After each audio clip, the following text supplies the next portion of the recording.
El tema de la predicación es Dios y los pensamientos del hombre. Durante los últimos domingos, Dios nos viene hablando a la iglesia acerca de lo importante que es el corazón del hombre, ¿cierto? Dios nos viene hablando y nos viene recordando que debemos de guardar, ¿qué, hermanos? Nuestro corazón. Sobre toda cosa guardada, guarda, ¿qué, hermanos? Tu corazón. ¿Por qué? Porque de ahí mana, ¿qué? La vida, dice Proverbios 4:23. El corazón es sumamente importante para Dios. Cuando hablamos del corazón en la Biblia, hablamos del centro del ser humano, el centro de los pensamientos buenos y malos, el centro de las emociones. Ese es el corazón según la Biblia. Y encontramos un pasaje que va dirigido a los cristianos. ¿Cuántos son cristianos? Si usted no es cristiano, difícilmente va a entender el mensaje, pero también le invito a que ponga atención para que reciba el consejo de Dios. Pero encontramos una serie de advertencias que Dios nos da en su palabra, en el texto que hemos leído a los hebreos. Encontramos entonces que Dios quiere darnos en esta mañana un mensaje y que recordemos que Dios no puede ser burlado. Podemos engañar y aparentar con los demás, pero Dios conoce la realidad de nuestro corazón. Dice el versículo 13, ponga su vista ahí. Y no hay cosa creada, Dios quiere que seamos conscientes como cristianos estas palabras. Y no hay cosa creada que no sea manifiesta en su presencia. Qué profundo esto, ¿no, hermanos? Nadie peca en lo oculto. Nadie hace nada a escondidas. Todo está desnudo ante los ojos ¿de quién? De Dios. Antes bien, dice el texto, y aquí lo reafirma, todas las cosas están desnudas y abiertas a los ojos de aquel que, ¿qué, hermanos? Quien tenemos que dar cuenta. Qué profunda esta palabra, hermanos. Dios nos habla esta mañana y nos dice y nos recuerda que de todo lo que hagamos, de todo lo que pensemos, vamos a entregar cuentas. Un día rendiremos cuentas a Dios. Hoy quizás algunos pueden decir, yo no lo haré, pastor. Pero nos habla la Biblia de que un día entregaremos cuentas a aquel que todo lo ha visto, que todo lo que pensamos, todo lo que hacemos está desnudo ante su palabra. Amén. Ahora vamos a ver algunas, como introducción, algunas características que nos habla la Biblia acerca de la palabra de Dios. Esto es muy importante, hermanos. Ponga su vista ahí en el texto 12. Porque la palabra de Dios es que, hermanos, es viva. Esa es la primer característica. La Biblia no pasa de moda, hermanos. ¿Escuchó esto?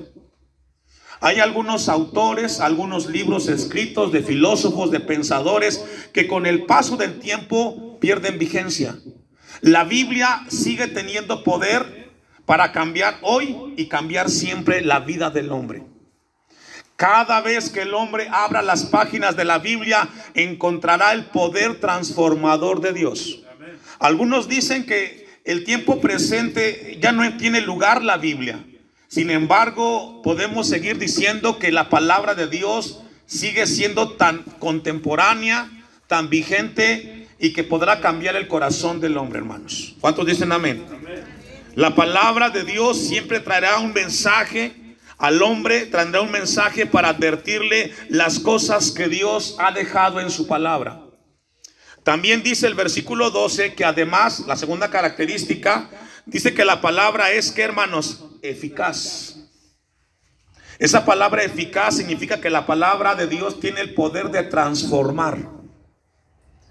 La psicología solamente atiende la necesidad del hombre desde el alma, desde el sentimiento, desde las emociones. Pero la palabra de Dios tiene el poder de transformar al hombre y cambiar el espíritu del hombre. Es así como encontramos vidas transformadas. ¿Cuántos dicen amén? Es así como podemos ver a un borracho que dejó el alcohol porque Dios lo cambió.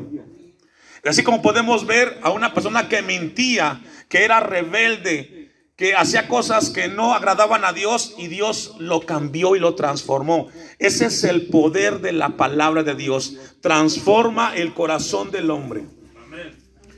Tercera característica que encontramos ahí en el versículo 12. y más cortante que toda espada de dos filos. La palabra de Dios tiene el poder de penetrar en la parte más íntima del ser humano. A veces cuando estamos escuchando el mensaje de la palabra, tal pareciera que el predicador sabe lo que usted ha hecho en la semana. No, hermano, yo no sé lo que usted hace en su vida, pero la palabra de Dios llega a lo más profundo, a lo más íntimo de su vida y le muestra dónde está obrando mal. Amén. Ese es el poder de la palabra. Quizás usted en la semana hizo cosas que no agradaron a Dios, pero esta mañana Dios comienza a hablarle y tal pareciera como que el pastor supiera lo que pasó con usted. No, yo no sé nada. Pero la palabra de Dios llega a ese lugar íntimo y comienza a hablarle al hombre dónde está mal y tiene que cambiar su vida. Amén. Dice que es como espada de dos filos y encontramos ahí una característica importante en la siguiente frase que sigue. Y penetra hasta partir, ¿qué, hermanos? El alma y el espíritu. Es decir, llega hasta la profundidad del hombre. Aquí alma nos habla de la esencia de los sentimientos de los hombres.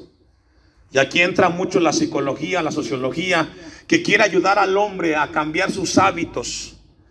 Pero la psicología siempre tiene sus limitantes, porque solamente le habla al hombre y lo pone como una víctima de lo que pasa a su alrededor. Pero dice la palabra de Dios que también llega al espíritu. Es decir, habla de la vida del hombre. Y de ahí Dios puede transformar, puede cambiar al hombre pecador y hacerlo nueva persona. Dice la palabra de Dios, y penetra hasta partir el alma y el espíritu y las coyunturas y los tuétanos. Es decir, habla hasta los huesos. Fíjese la profundidad que tiene la palabra de Dios, de penetrar hasta las partes más íntimas del ser humano, y puede cambiar y transformar la necesidad que tenga el hombre, siempre y cuando este hombre venga a Dios. Ahora, fíjese lo que dice la última parte de este versículo 12. Esto es lo que hace la palabra de Dios. ¿Qué hace, hermanos? Discierne, ¿qué? Los pensamientos y las intenciones del corazón. La palabra discernir que encontramos ahí viene del griego críticos. Fíjese. Es decir, la palabra de Dios, Dios es el que tiene el poder para juzgar los pensamientos de los hombres, porque Dios conoce todas las cosas que hacemos y que pensamos. Yo lo veo a usted aquí sentado, le pregunté cómo está y me dice que está bien, pero solamente Dios y usted sabe lo que están pensando. Si son pensamientos buenos, gloria a Dios. Y si no, que Dios tenga misericordia de usted. Pero dice la Biblia que la palabra de Dios tiene el poder de criticar, tiene la capacidad de juzgar los pensamientos de los hombres. Ese es nuestro creador. Ahora, ¿cómo Dios juzga los pensamientos de usted y míos? ¿Sabe cómo, hermanos? A través de la palabra. Cada vez que usted lee la Biblia, cada vez que usted escucha el mensaje de Dios, Dios comienza a juzgar en usted lo que usted hace en su vida y lo que usted piensa en su mente y hace en su corazón. Qué profundo, ¿verdad? Que alguien te diga, yo juzgo lo que haces y lo juzgo desde un punto de vista santo. Ahora, con esta breve introducción, bueno, vamos a continuar con el 13 para cerrar la introducción. Y dice, y no hay cosa creada que no sea manifiesta en su presencia. Nos habla de que todo lo que el hombre hace está expuesto ante los ojos de Dios. Fíjese que la palabra que encontramos ahí, en el versículo 13, y dice que todas las cosas están desnudas, la palabra es gipnos en el griego.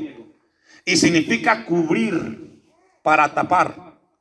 Usted y yo traemos puesta ropa, ¿verdad? ¿Para qué, hermanos? ¿Para cubrir qué?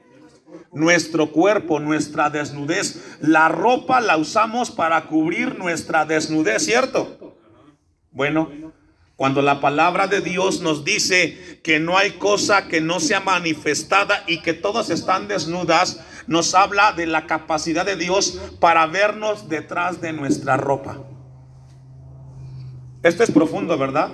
Porque detrás de la ropa que hay, hermanos, hay intimidad, ¿cierto? Que solamente usted y Dios saben. Bueno, Dios nos dice que Dios llegará el momento que nos quitará la ropa que nos ponemos, la máscara que nos ponemos para aparentar lo que no somos. Qué fuerte, ¿verdad? Que Dios nos hable y nos diga que no estamos siendo sinceros, que no estamos viviendo una vida cristiana como Él nos habla en su palabra. Pero que llegará el momento que quitará la apariencia que muchos tienen y fingen ser y que no son. Qué profundo. Y dice, y abiertas a los ojos de aquel a quien tenemos que dar, ¿qué, hermanos? Cuentas. Dios nos habla que llegará el momento que se aclararán todas las cosas que hacemos y que pensamos en esta tierra. Ahora sí, vaya conmigo a Mateo capítulo 5, versículo 20. Y vamos a revisar uno de los sermones más importantes que Jesús pronunció en esta tierra y que dirigió el mensaje hacia sus discípulos, conocido como el Sermón de la Montaña, que alcanza 3 capítulos, el 5, el 6 y el 7. Un mensaje extenso, pero que va dirigido hacia la vida del seguidor de Jesús. ¿Cuántos siguen a Jesús? ¿Cuántos son cristianos? Bueno, ahora Dios va a hablarnos acerca de cómo debe de ser nuestra vida. Y recordemos de que Él conoce y Él juzga los pensamientos, las intenciones y las acciones de los hombres. Dice el versículo 20, vamos a ir a Mateo 5, 20. Porque os digo que si vuestra justicia no fuere mayor que la de los escribas y fariseos, no entraréis en el reino de los cielos. El mensaje central aquí de Jesús en este pasaje de Mateo 5 es el corazón del hombre, la condición. Versículo 21. Oísteis que fue dicho a los antiguos, ¿qué, hermanos? Sexto mandamiento, ¿cierto? Éxodo 20. No matarás. Oísteis que fue dicho a los antiguos, no matarás. Y cualquiera que matare será culpable de juicio. Enseña la Biblia, hermanos, que cuando una persona le quita la vida a otra persona, no hay otra manera de pagar ese acto más que con la misma vida. ¿Escuchó eso? No existe dinero en el mundo o cosa semejante que pueda pagar el valor de la vida del hombre, porque es un valor invaluable la vida de los hombres. Y el texto dice Jesús será culpable de juicio. Dice el versículo 22. Ponga su vista ahí. Pero yo os digo que cualquiera que se enoje contra su hermano será culpable de juicio. Fíjese qué profundidad de las palabras de Jesús. Coloca el enojo desmedido de una persona en el nivel de matar. Qué profundo, ¿verdad? Porque a veces con el enojo en el corazón podemos decir cosas que pueden herir y matar a una persona moralmente, espiritualmente, hermanos. ¿Escuchó eso? Esto es profundo. ¿Cuántos se enojan? Todos, ¿verdad? Todos en algún momento nos enojamos por algo que escuchamos, por algo que vimos, nos molestamos, nos enojamos. Somos seres emocionales. ¿Tenemos derecho de enojarnos? Sí. Pero hay un límite que esta mañana Dios quiere hablarnos en cuanto al tema del enojo. Efesios 4:26. Y dejo un apartado en Mateo 5:21. El enojo del cristiano puede llegar a un extremo que te va a alejar de Dios. ¿Escuchó eso? El enojo puede llevarte al extremo de alejarte de Dios, aunque puedes estar cerca de Dios escuchando su palabra, pero el enojo no controlado, no puesto en dominio propio, te puede alejar de Dios. Cuando te enojas con alguien, comienza algo dentro de ti que te molesta, que te enoja, subes el tono de voz, no entras en razón, no reflexionas. ¿Cierto? No pasa eso, hermanos. Pero dice Efesios 4:26. ¿Qué dice? Airaos, ¿Pero qué? ¿Qué significa eso? Es válido que te enojes. Es válido que te molestes por algo que sucedió, pero no debes pecar. ¿Qué significa eso? No te da el derecho de insultar verbalmente, de agredir verbalmente, denigrar verbalmente o físicamente a una persona. ¿Escuchó eso, hermanos? ¿Cristianos? ¿Sí?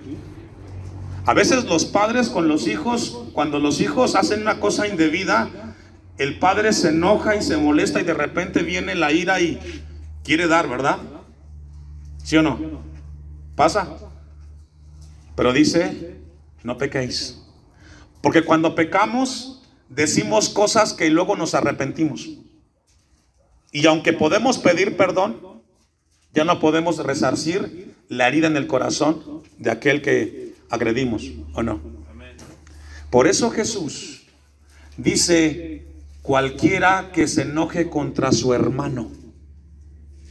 Sigue diciendo el texto de Efesios 4:26, airaos, pero no pequéis. Es decir, ¿se puede enojar, hermano? Sí, pero controle su enojo. ¿Cómo, pastor? Con dominio propio. ¿Cuántos dicen amén? Si usted aprende a ejercitar, a fomentar en su vida el dominio propio, se va a evitar muchos problemas, hermanos, con la familia, en la carne y la familia en Cristo. Porque cuando estamos molestos y enojados, hermanos, difícilmente entramos en razón, ¿cierto? Se oscurece la mente, se calienta la sangre, se enciende el ser humano y comienza acción-reacción, ¿cierto? Y luego después dicen, pero si es mi hijo, pero si es mi hija, pero si es mi esposa, ¿por qué dije lo que tenía que decir? Ahora, ¿cómo le hago? Bueno, si es tu caso esta mañana, hermanos, Dios nos da el perdón. Y si tú fuiste el que cometiste algo indebido, tu deber es ir y buscar a la persona y pedirle perdón. Amén. Y luego dice el texto, no se ponga el sol sobre vuestro enojo. ¿Qué significa eso? No dejes que el tiempo arregle los problemas. ¿Quién tiene que hacerlo? El que ofendió. Si usted ofendió, su deber es buscar a la persona y no espere que mañana se le quite el enojo. Porque a veces algunos ignorantemente o ingenuamente piensan que al siguiente día ya se le pasó el insulto que hizo un día anterior. Y van con la esposa, con los hijos, ¿y qué? ¿Aún sigues enojado? No, hermano. Si hiciste algo, hermana, algo indebido, tu deber es buscar. Y no esperar que el tiempo arregle los problemas. Amén. Volvamos al texto de Mateo 5. Y sigamos con el mensaje de Jesús hacia sus seguidores. Pero yo os digo que cualquiera que se enoje contra su hermano será culpable de juicio. Y cualquiera que diga necio a su hermano será culpable ante el concilio. La palabra necio en nuestro contexto occidental no tiene mucha relevancia, porque yo escucho que aquí se dice mucho y a veces no se tiene el contexto de lo que significa la palabra necio. Pero en el texto bíblico, en el mensaje de Jesús, es una palabra ofensiva que significa raca. Raca. Es una palabra despectiva.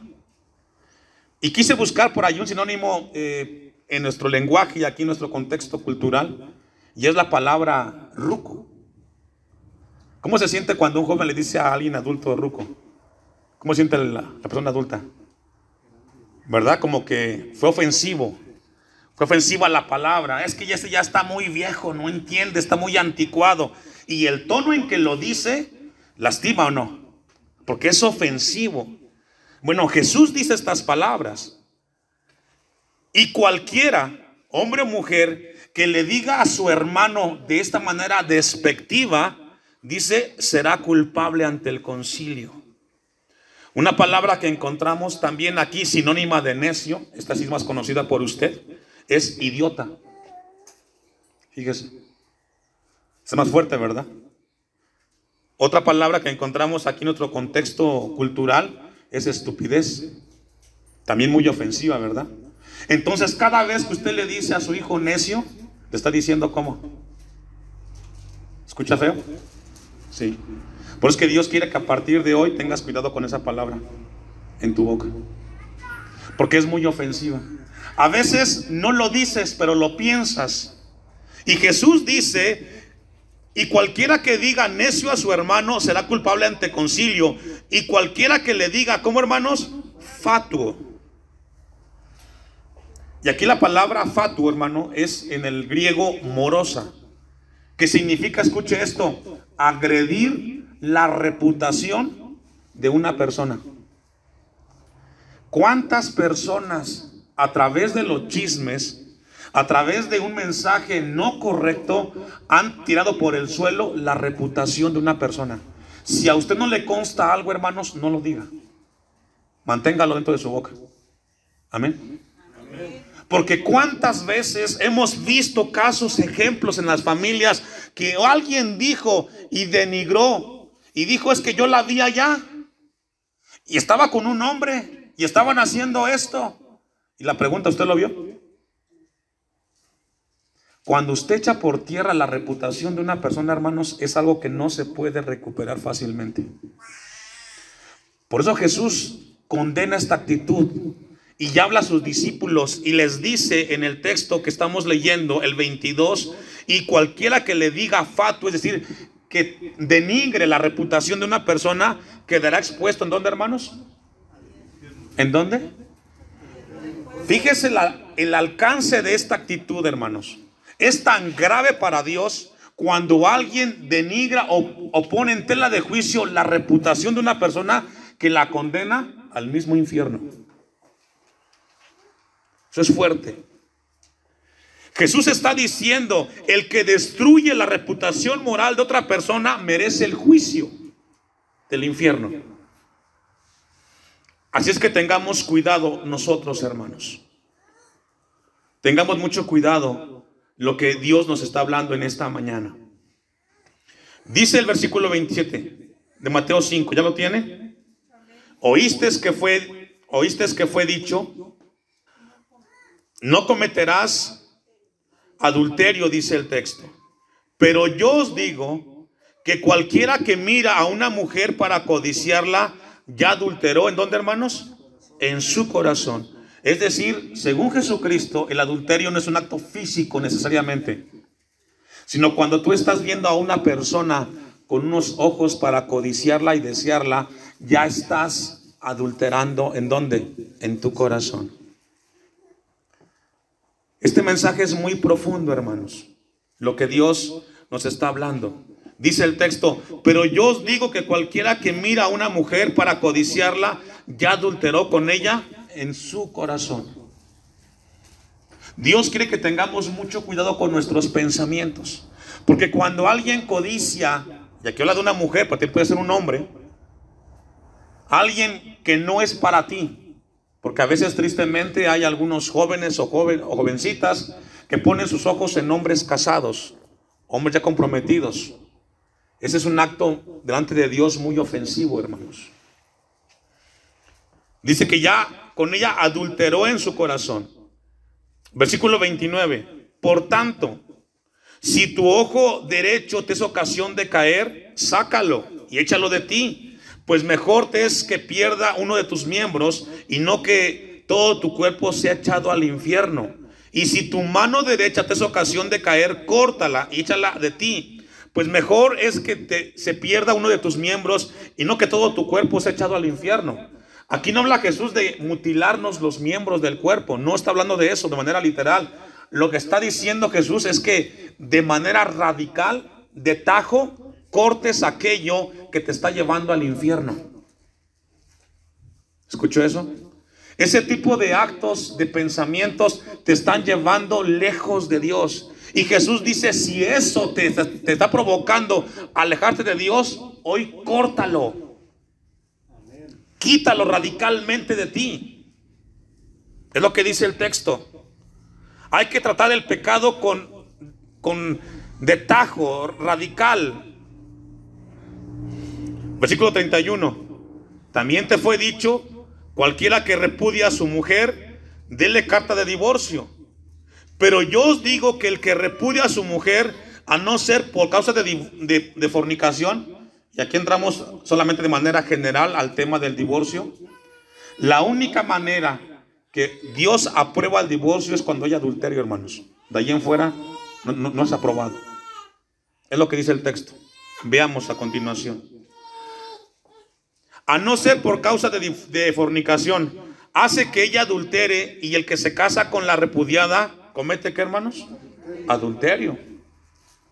Es decir, aquí hay que tener mucho cuidado.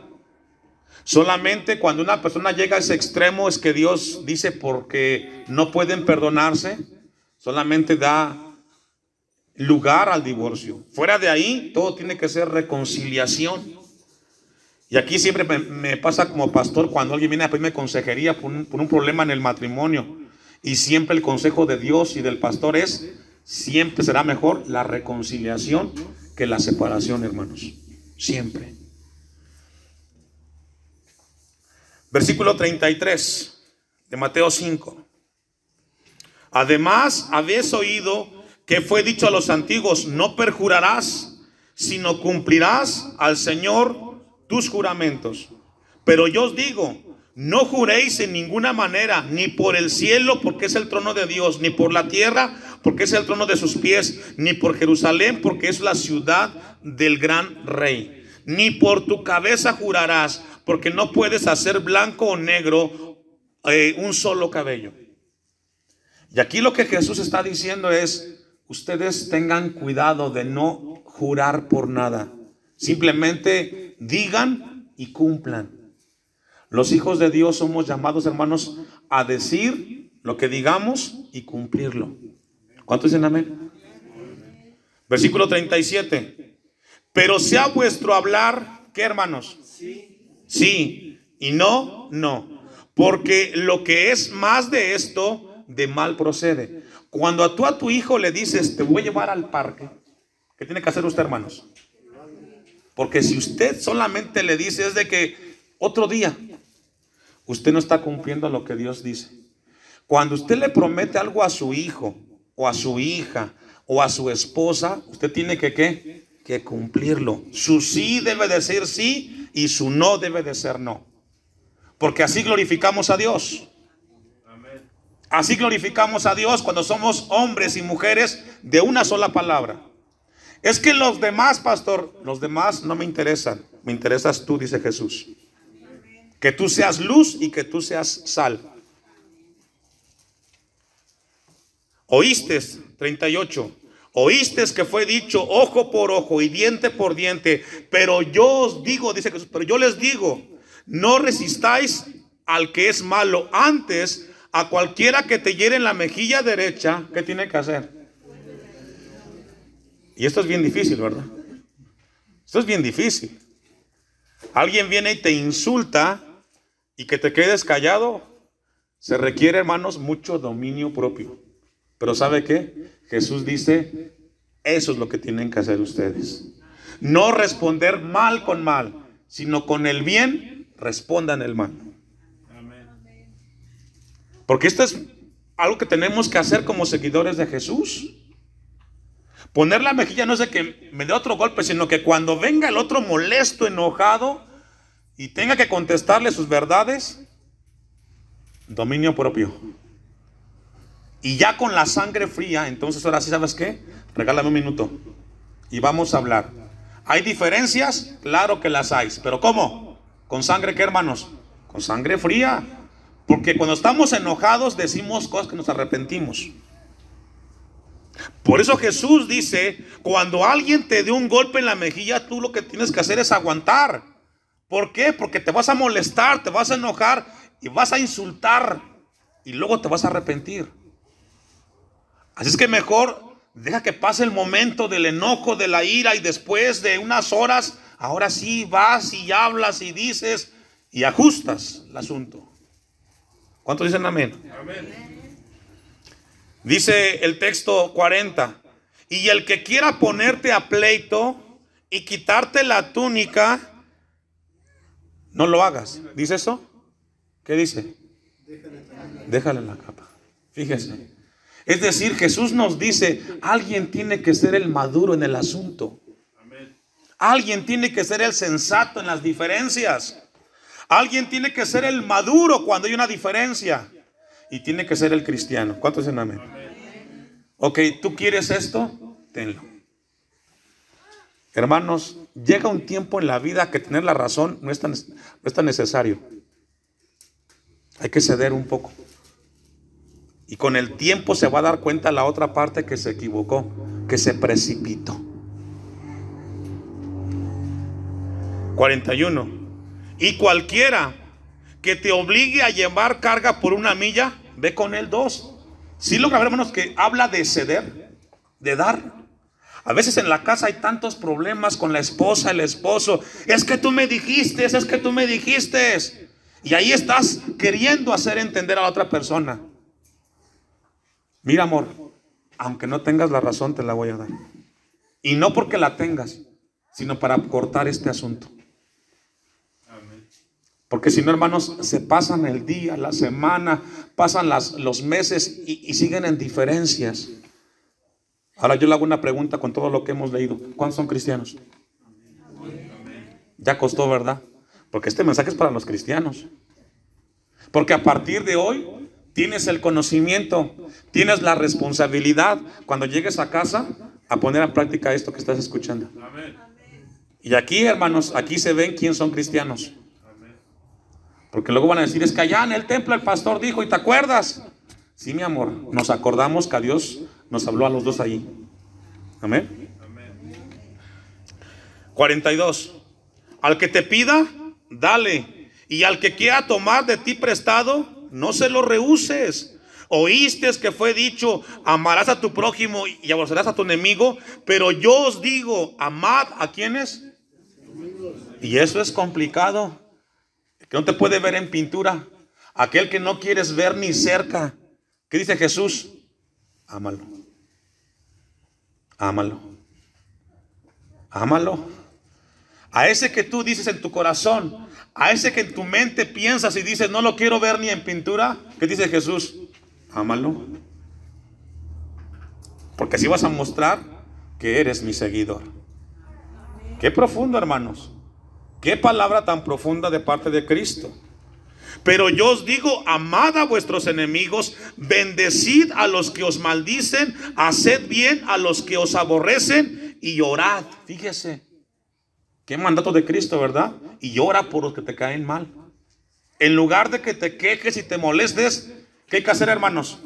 Orar por ellos. Señor, ten misericordia porque no entiende. Ten misericordia, Señor. Hable su entendimiento.